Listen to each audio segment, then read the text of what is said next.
Ajagba is still a go. It might be on the Canelo undercard at 10 weeks away. And he explained in his boxing article why they took the fight. Now, I was going to speak on this. I didn't get a chance to read the article and do it from the computer. Last night I got to watch the Pistons game. The Pistons won again. They beat Boston 8 straight. The Pistons won again. Check out my Detroit channel, by the way, Mercy Sports Talk. That link's in the link tree in the description. Link tree is the main link in the description, by the way. Everybody talk, hit in the description. It's the first link you see. It say find me everywhere. Hit that link. You can find me through Cash App, Venmo, Amazon, Apple, Patreon. Join the Patreon thing. Check out the Boxing playlist. Hey Boy Boxing Talk playlist too. So yeah, he basically what happened was this. I read this before I read the article. Was that he mentioned this in the article? The IBF, since he lost to Joesph Parker, they took his IBF eliminator fight off the table with FN Ajagba. So no longer is he the IBF final eliminator for the IBF title. I think that is held by Alexander Usyk as well. So they're no longer, fighting for the IBF. And the manager, his name Billy Nelson, I could be wrong. Something Nelson. It's Billy Nelson. He basically said that it still could be an eliminator, but not a fight or title eliminator anymore. So he'll be on the Canelo undercard 10 weeks away. I think that'll be the week after Ryan and Ryan and Devin do this, co-feature card, which Ryan posted a cryptic message. Might not be Rolly. I don't really know what it meant. Nonetheless, so yeah, they can be changing that up, and it could be on the Canelo card. So 1 week later, 10 weeks out. Said he planned on, Bakole bouncing back, and Bakole had Joesph Parker nose bleeding, just got caught with a shot. But his job as the manager is to expand his fighter's potential because the fight window for a boxing career is very short. He said the money that they said reported, and I did a purchase review, and I told y'all this, it seemed like y'all good brother Rick Glazer. I got a black wife, said that it was $4 million. So I told you, I believe what Rick was saying. I'm not about to go halfway around the world, 12-hour flight 2 days before the fight, show up the day of the fight, weigh in for those $600K. The manager basically confirmed that they made way more money than the reported $600K. I'm gonna go ahead and run with Rick Glazer. Said it was $4 million. He took home 2.5 after everything was said and done. He paid off everybody. So yeah, he said his job is to maximize his fighter's potential and get the bread while I was there. Now, but Martin Bakole was saying to me, no, he kind of got the African accent, but he was saying to Marco Villegas in a Fight Hub interview after the fight that he really didn't want to take the fight, but his team said, hey, nigga, you can't pass up that money. And they right. His manager job is to get as much money in that window for that team as possible. I'm pretty sure he never made $1 million fucking dollars in a fight. So to go from making not $1 million to $4 million, absolutely. Fuck that. You already got a loss. It wasn't like you ain't had no O. And you could be an IBF title eliminator and still not get a title shot.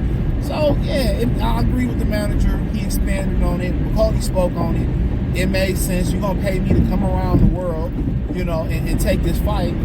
The manager was absolutely right.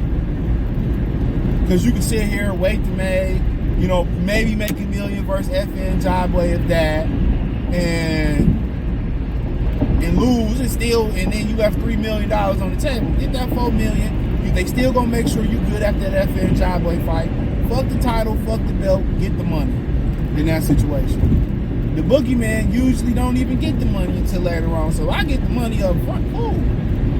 Turkey price, I'm gonna take care of you. I'm gonna make sure you get paid even after this. So, instead of waiting around for maybe $1 million versus FN Ajagba, I'm probably gonna make $4 million for doing this. He probably gonna hit me off with $2 or $3 million to fight in Ajagba just for taking care of him. And guess what? I got a relationship. If I need something with Turkey, I probably got a relationship for life. So it's probably really a 2-fight, $7 million deal. So yes, you go out your way and you do something for them dudes over there in Saudi, they can look out for you. So yeah, he made the right decision, and the manager expanded on it, and he said Bakole got plenty left in the tank. He said Bakole got plenty left in the tank. So, 10 weeks away, they're going to do it again.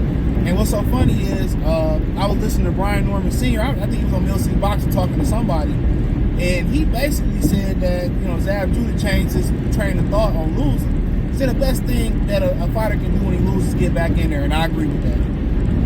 And I talked about in one of my videos, I think it was a Jeezy video, I can't remember. Depression. A lot of people in general get depressed when they're not doing nothing.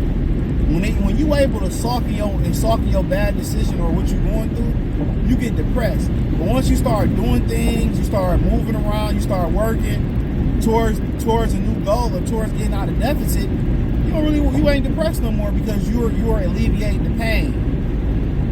You know what I'm saying? Once you find something to do, that's why you see when people pass away, people rather just go to work to get their mind off of it. Different strokes for different folks. So yeah, the best thing to do is to get back in there. I believe. Don't sulk in it. They threw the towel in, they saved him. He made his money. Let's not take no more abuse.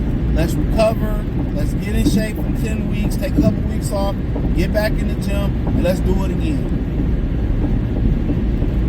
So I agree. Now here, like sometimes you see something like, I don't really understand this. Or you get one side of the story, okay, but then you got to get both sides of the story put together. And you're like, and the manager's absolutely right. I ain't changing down that. I ain't having my client turned out. Man, you better get up off your feet. Ain't no time to beat your meat.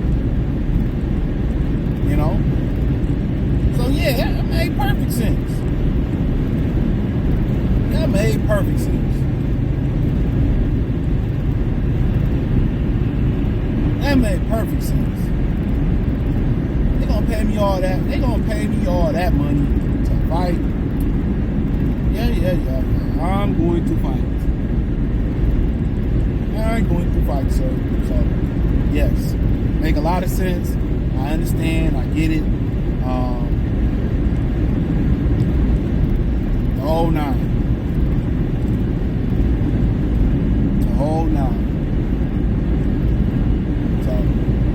Makes sense. You're gonna fight Ajagba probably for nothing, or a title limiter and not a title limiter. Let's take away from Ajagba. Ajagba understand that. So he get a little bit of a hurt snake, and get a better opportunity to beat Bakole. And if Bakole loses this fight, and his career in jeopardy, guess what? He probably walk away with $6, $7, $8 million that you could have won the championship and still not got. So yeah. Ain't mad about it. Ain't mad about it. So, sometimes, shit don't make sense, but I'm saying if he don't come across the world like that, 12-hour flight, be there damn near the day of the fight, I think it was the day of the fight, they got to be paying him. They got to be paying him. They got to be paying him. No doubt about it, they got to be paying him. They got to be paying. So, yep. So, that made a lot of sense. And, it is what it was. It is what it is. It is what it is. But I had to see it for myself. But the IBF, he said, the manager said the rules are the rules. So that's their rules. That's their rules. They make rules to break rules for particular fighters, but the IBF, ever since they pretty much got sued, they be trying to stick to the rules. You gotta understand, they only sanction belt body station in the United States. So they held to a certain jurisdiction. They held to certain laws that, WBA, WBC, WBO, they ain't held to. They held to certain, so a lot of times you sue them sanctioned belt bodies, they just claim, they just go ahead and say, well, we bankrupt. That's what they say, we bankrupt. They say, man, we bankrupt, bro. We ain't got it, bro. Man, we ain't got it, bro. We bankrupt. We bankrupt.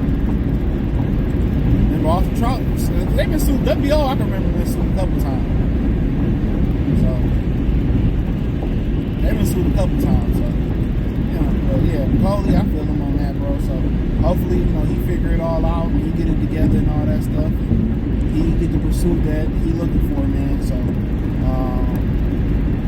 know, and everything worked out his way. But hey, you know, they got to get the bag first. They got to get the bag first. Bag before the title in that situation. So I ain't mad at him. The story on boxing scenes, a good read.